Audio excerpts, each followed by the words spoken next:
Hello friends, Radhe Radhe. आप सब लोग कैसे हैं? आज हम शुरू कर रहे हैं सुदर्शन विद्याधर एवं शंखचूर्ण का उद्धार एवं युगल गीत। राधे राधे। 34वें अध्याय में सुदर्शन विद्याधर की कथा है। शिवरात्रि का पर्व था। नंद बाबा अंबिका वन की यात्रा पर गए हुए थे। पुष्कल दान दिया गया। रात्रि के समय सबने सरस्वती के किनारे मुकाम किया। वहां रहने वाला अजगर नंद बाबा को निगलने लगा। श्री कृष्ण के चरण स्पर्श से वह मर गया और उसमें से एक देव पुरुष प्रकट हुआ। भगवान ने अनजान बनकर उससे पूछा, कौन हो तुम? उस देव पुरुष ने कहा, मैं अगले जन्म में सुदर्शन नामक विद्याधर था। मुझे अपनी सुंदरता पर अभिमान था। कुरूपों को देखकर मुझे हंसी आती थी। मैंने एक बार काले कुबड़े ऋषि अंगिरा को देखा तो मैं अपनी हंसी रोक ना सका। ऋषि क्रोध से भड़क उठे, रे उद्दत, मेरा शरीर भले ही काला कुबड़ा है किंतु मन हृदय तो उज्जवल है। किंतु तेरी बात तो ठीक उल्टी है। मैंने तो सत्संग से अपनी कृति सुधार ली है। तेरा तन तो उजला है किंतु मन काला कलूटा है। मैं तुझे शाप देता हूँ कि तू अजगर बनेगा। शरीर में कौन सी सुंदरता है? यह रुधिर मांस हाड़ चाम से बना हुआ है। यदि रास्ते में हड्डी पड़ी हो तो लोग कतराकर निकल जाएंगे। सो शरीर को सुंदर मत मानो। किसी की आकृति और त्वचा का रंग मत देखो। त्वचा का चिंतन करना पाप है। महात्मा रंग रूप आकृति नहीं कृति देखते हैं। आकार तो मन में विकार उत्पन्न करता है। संसार के शरीर के सौंदर्य का चिंतन करने से मन चंचल हो जाता है। परमात्मा के सौंदर्य का विचार करने से मन शांत होता है। शरीर और संसार को सुंदर मानना नहीं कि पाप शुरू हो जाता है। ईश्वर के सौंदर्य की कल्पना से भक्ति शुरू होती है। ज्ञान की दृष्टि से सौंदर्य किसी की देह या संसार में नहीं है। सौंदर्य तो अंदर है। सौंदर्य तो मन में होता है, हृदय में होता है। रूप रंग आकृति में नहीं। व्यक्ति के हृदय का सौंदर्य देखो, शरीर का नहीं। सत्कर्म करने के बाद नंद बाबा सो गए तो अजगर उन्हें निगलने लगा। इसका अर्थ यह है, सत्कर्म करने के बाद जागृत रहना चाहिए। सत्कर्म कर लेने के बाद लोग आत्म प्रशंसा परमाद निष्क्रियता में डूब जाते हैं। सो अभिमान रूपी अजगर उन्हें निकलने लगता है।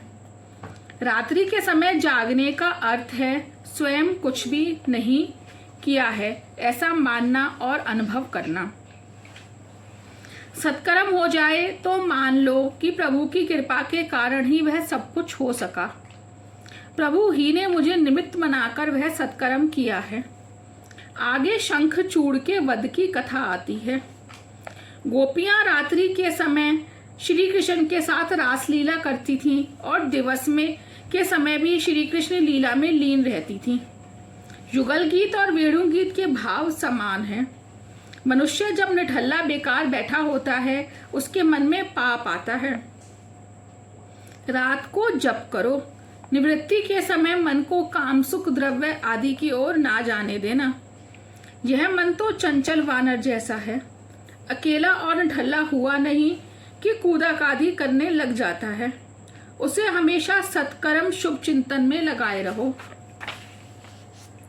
कुछ काम ना होगा तो वह बुरे विचारों में उलझ जाएगा। सो हमेशा भगवान का स्मरण और सत्कार्य करते रहो। आंख, कान, नाक, जीभ, मन सभी को भक्ति में लगाए रहो। एक ब्राह्मण की पत्नी की मृत्यु हो गई तो वह बेचारा दुखी हो गया। घर में छोटे बच्चे थे और देखभाल करने वाला कोई ना था। उसने थक हार कर अपने मित्र से अपनी राम कहानी सुनाई तो मित्र ने भूत प्रसन्न करने का मंत्र दिया। ब्राह्मण ने मंत्र जाप करके भूत को प्रसन्न कर लिया। भूत ने प्रसन्न होकर कहा, मैं तुम्हारे सभी कामकाज करूंगा किंतु मैं बेकार नहीं बैठ सकूंगा। यदि मुझे कुछ काम ना दिया गया तो मैं तुम्हें खा जाऊंगा। भूत तो सभी काम कुछ ही मिनटों में खत्म कर देता था। ब्राह्मण चिंतित हुआ कि यह बेकार हो गया तो मुझे खा जाएगा।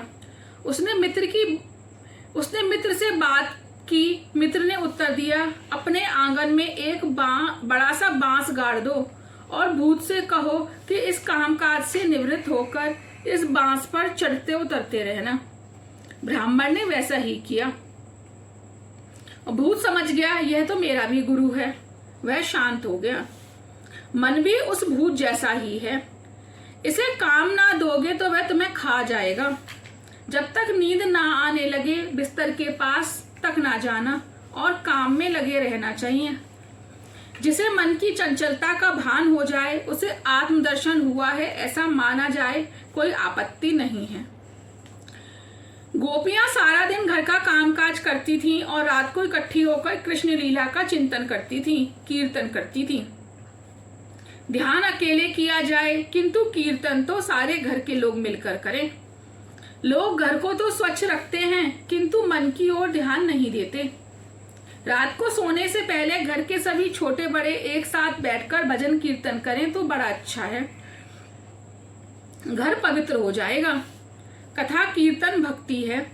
कीर्तन के 3 प्रकार हैं, नाम संकीर्तन, गुण संकीर्तन, लीला संकीर्तन। घर में हर दिन संकीर्तन होना चाहिए। अरे सखी, मेरा कन्हैया भी कई तरह से बांसुरी बजाता है। जब वह दाहिने गाल की ओर रखकर बांसुरी बजाता है तब गोपियां तन्मय हो जाती हैं। आकाश की ओर दृष्टि करके बजाता है तब पाताल की नाग कन्याएं डोल उठती हैं। दिवस में कृष्ण लीला का वर्णन और कीर्तन करके गोपियां ब्रह्म संबंध बनाए रखती हैं। ब्रह्म संबंध को सतत बनाए रखने के लिए प्रयत्न किया जाए। एक क्षण मात्र भी जड़ वस्तु की ओर ध्यान ना जाना चाहिए। राधे राधे। आज के लिए इतना ही। कल हम शुरू करेंगे कंस का श्री अक्रूर जी को भेजना एवं अक्रूर जी की ब्रज यात्रा। धन्यवाद। राधे